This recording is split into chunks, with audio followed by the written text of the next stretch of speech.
আমার মা গ্রামের মহিলা, তাই ছোটবেলা থেকেই খুব সহজ সরল ও কর্তব্যপরায়ণা মহিলা। বিয়ের পর থেকে একা হাতেই সংসার সামলে যাচ্ছেন।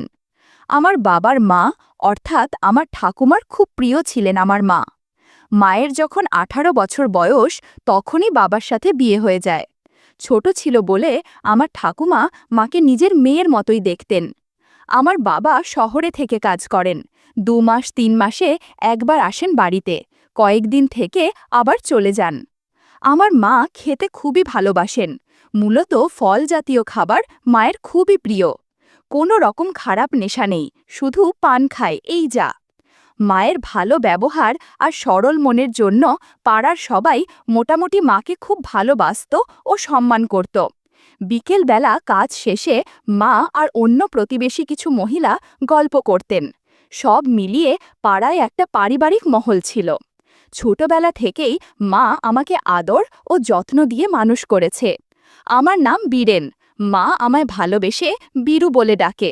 ছোটবেলা থেকেই মাই আমার দেখা প্রথম ও একমাত্র মহিলা, তাই স্বভাবতই মহিলা হিসাবে মাকে ছাড়া আর কাউকে এত আপন করতে পারিনি একটা সময় পর্যন্ত।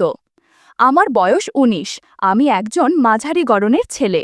আমি 12 ক্লাস পাশ করে হাটে চাল ডালের ব্যবসা করি। আমার মা খুব খোলামেলা স্বভাবের মানুষ, তাই আমি সব কথাই মাকে বলি। আমার মা আমার কল্পনার অপ্সরা দেবী। বয়সের সাথে সাথে আমার শরীরে হরমোনাল চেঞ্জের সাথে মাকে আমি নতুনভাবে দেখতে থাকি। কিন্তু সব কিছুর সূত্রপাত এক দুপুরে। সে একবার গরমকালে আমি দুপুরে খাওয়া দাওয়ার পর খাটে শুয়ে আছি। মা সব বাসন মেজে ধোয়াধুয়ির কাজ করে ঘরে এসে পাখার তলায় বসল।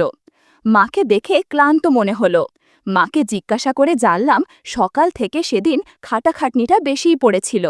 তারপর মা শুতে গিয়ে বলল, কিরে বীরু, আজ এভাবে আড়াআড়িভাবে কেন শুয়েছিস? আমি কিভাবে শোব? আমি বললাম, কেন, তুমি সোজাসুজি শুয়ে পড়ো, যেরকম প্রত্যেকদিন শো। মা বলল, তাহলে আমার পা তো তোর গায়ে লেগে যাবে বাবা। তাতে কি হয়েছে, তুমি শুয়ে পড়ো, আমার এখন উঠতে ইচ্ছা করছে না, আমি বললাম। এরপর মা শাড়ির আঁচলটা নিয়ে ঘাম মুছল। এরপর শুয়ে পড়ল। সারা দিনের কাজ করে মা অনেক ক্লান্ত ছিলেন। আমি খানিক বাদে মায়ের পা মালিশ করতে লাগলাম।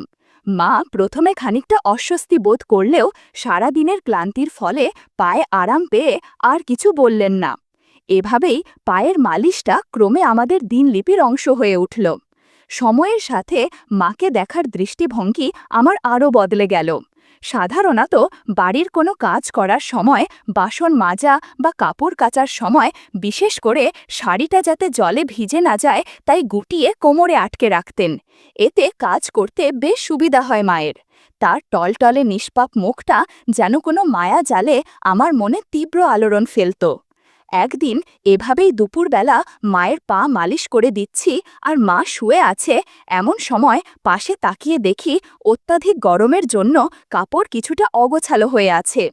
কিছু সেসবের দিকে কোনো খেয়ালা নেই, কেননা মা ঘুমিয়ে পড়েছে। ভাবলাম এই সময় একটা কাজ করলে ভালো হবে। মা যাতে টেন না পায় এমনভাবে কাজ করতে থাকলাম। বন্ধুরা, ইউটিউবের কড়া নিয়মের কারণে এসব ঘটনা সরাসরি বলা যাচ্ছে না। তোমরা কমেন্টে দেয়া লিংক থেকে আমার ওয়েবসাইট ভিজিট করো, সেখানে একদম মনের মতো গল্প দেয়া আছে, যেগুলো ইউটিউবে পাওয়া যায় না। কিছুক্ষণ কাজ করে জানালা দিয়ে দেখলাম বিকেলের নরম আলো পুষ্করিণীর জলকে আচ্ছাদিত করছে। আমি বিছানা থেকে উঠতে যাব, এমন সময় মায়েরও ঘুম ভেঙে গেল। মা আমায় বললেন আলোটা জ্বালতে। একটু আগে কাজ করতে গিয়ে ক্লান্ত হয়ে পড়েছি, তাছাড়া জামা কাপড়ও একটু অগোছালো হয়ে আছে। আমি আলো জ্বালাতে একটু দ্বিধাবোধ করছিলাম, তাই মাকে বললাম আমি স্নান করতে যাচ্ছি, গরম লাগছে, তুমি জ্বালিয়ে নাও বলে কলতলার দিকে গেলাম। আর এদিকে মা সন্ধ্যা দ্বীপ জেলে চাতালে এসে বসলেন। আমি কলতলায় বসে দুপুরের মুহূর্তগুলির স্মৃতিচারণ করছিলাম। মায়ের উপস্থিতি বুঝে কলতলার দরজা থেকে উঁকি মেরে বললাম, মা, গামছাটা একটু দাও না, তাড়াহুড়োতে গামছা আনিতে ভুলে গেছি। মা এসে গামছা দিয়ে গেল। স্নান সেরে আমি ঘরে ফিরে গেলাম। বেশ কয়েকদিন কেটে গেছে। দোকানের চাপে আমিও এসব থেকে বেশ কিছুদিন দূরেই ছিলাম। কিন্তু বাড়ি ফিরে যখনই মাকে দেখতাম তখনই আমার সেই দিনের কাজের কথা মনে পড়ে যেত আর অদ্ভুত অনুভূতি হতো। মনে মনে ভাবলাম যেভাবেই হোক আবার কিছু একটা করে দেখাতে হবে। একদিন কাজ থেকে ফিরে পুকুরে স্নান করতে গেছি। সাঁতার কেটে উঠতে যাব এমন সময় পুকুরের ধারে সিমেন্টের স্ল্যাবের একটা ভাঙা কোণায় পাটা লেগে যাওয়ায় একটু ব্যথা পাই আর আমি জলে পড়ে গেলাম। কোনো মতে উঠে দেখি আঘাতে একটা লাল ক্ষতের দাগ হয়েছে। আঙুল দিয়ে ক্ষতস্থানের ওপর একটু বোলাতেই ব্যথা করে উঠল, কিন্তু তেমন গুরুতর কিছুই নয়। তবে এতে আমার মাথায় একটা ফন্দির কথা এলো। যাই হোক, ঘরে এসে দুপুরের খাওয়া দাওয়া সারলাম। মা যথারীতি খাওয়ার পরে শোয়ার জন্য রেডি হচ্ছিল। সুযোগ বুঝে মাকে বললাম, জানো মা, কয়েকদিন ধরেই তোমায় একটা কথা বলবো ভাবছিলাম, কিন্তু কিভাবে বলবো বুঝতে পারছি না। এক কথায় মায়ের মুখের সেই চিরসৌম্য রূপ খানিক সরে গিয়ে উৎকণ্ঠা দেখা দিল।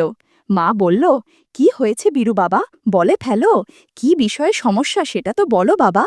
আমি ইশারা করে বললাম, সমস্যাটা এখানে, আসলে তোমার থেকে একটা পরামর্শ নেওয়ার ছিল, কারণ তোমায় না জানিয়ে ডাক্তারের সাথে কথা বলাটা ঠিক হবে না। মা এবার চিরুনি রেখে বিছানায় আমার সামনে এসে বসল। একেবারে চোখে চোখ রেখে বলল, আমি বুঝলাম না বাবা, কি এমন সমস্যা হলো যে ডাক্তার দেখানো লাগবে, আর সমস্যাটাই বা কোথায়? পায়ে ব্যথা পেয়েছো কোথাও? আমি বললাম, হ্যাঁ, একটু ব্যথা লেগেছে। এতে মা আমার চোখে চোখ রেখে এবার বেশ কড়া গলায় বলল, বাবু, আমি এখনো কিছুই বুঝতে পারছি না। তুমি যদি এক্ষুনি আমাকে সবটা খুলে না বলো, তাহলে আজকে বিকেলেই আমরা ডাক্তারখানায় যাব। আমি বললাম, কিছুদিন আগে পুকুরে স্নান করার সময় একটু আঘাত পেয়েছিলাম। প্রথমে তেমন একটা কিছু মনে হয়নি, কিন্তু ব্যথাটা এখন একটু বেড়ে গেছে। মা বলল, দেখাও আমায়। আমি আমতা আমতা করে কিছু একটা বলতে গেলাম, মা দাবড়ানি দিয়ে বলল, বীরু, আমায় দেখতে দাও। আমি সেই ক্ষতচিহ্নটা দেখালাম, যেটা তখনও বেশ লাল হয়ে আছে। মা একটা মলম আনতে ঘরে গেল। খানিক বাদে ফিরে এসে মলমটি আঙুলে করে নিয়ে আমার ক্ষতস্থানের ওপর বুলিয়ে দিতে লাগল। মলমটি বেশ ঠান্ডা রকমের। মা মলম দিচ্ছিল আর আমি তাকে দেখছিলাম। অনেক যত্নের সাথে সেবা করছিলেন আমায়। আমার বেশ ভালোই লাগছিল। এ সময় কাপড় অগোছালো হওয়ায় একটু অস্বস্তিতে পড়ে গেলাম। মা বলল, দিনে ৩-৪ বার করে এটা লাগাবে, আশা করি খুব তাড়াতাড়ি ঠিক হয়ে যাবে।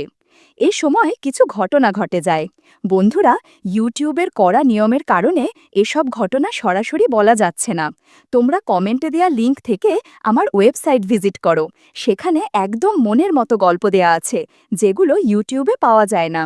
এর পরের দিন দোকানে বেরোনোর আগে রুটি তরকারি খাচ্ছি, আর মা একটা টুলের উপর বসে রুটি সেকে সেকে আমাকে দিচ্ছে।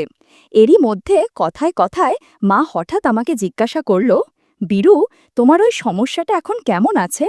মা কোন ঘটনাটার কথা জিজ্ঞাসা করছে সেটা মায়ের এই প্রশ্ন মাত্রই আমি বুঝে গেছিলাম, কিন্তু তাও আনাড়িপনা করে বললাম, কোনটা বলো তো মা। মা বলল, আরে, তুমি আমায় বলেছিলে না পায়ের আঘাতের কথা, তো এখন কেমন আছো বাবা? বললাম, তোমার যত্নে এমন অনেক ভালো আছে, তুমি কোনো চিন্তা করো না। মা বলল, চল আজকেও মলমটা লাগিয়ে দেই, দেখছি ভালো লাগবে। আমি বললাম, পায়ের ব্যথা অনেক আগেই সেরে গিয়েছে। মা বলল, আজকে আবার দিলে আরও সেরে যাবে। আমি বুঝতে পারলাম মা মলম দেওয়ার ছুতোয় আবারও সেদিনের মতো কাজ করতে চায়। বললাম, মা, আজকে চুল কেটে স্নান করে আসো, তারপর মলম দিও পায়ে। মা বলল, কেন রে, এখন দিলে ভালো হবে, তুই চুপচাপ বসে থাক। মা নাছোড়বান্দা, আমার কথা না শুনেই কাজ শুরু করল, আর আমি চুপচাপ বসে রইলাম। সেদিনের পর থেকে প্রায়ই না পায়ে মলম দিত, আর আমিও বাধা দিতাম না।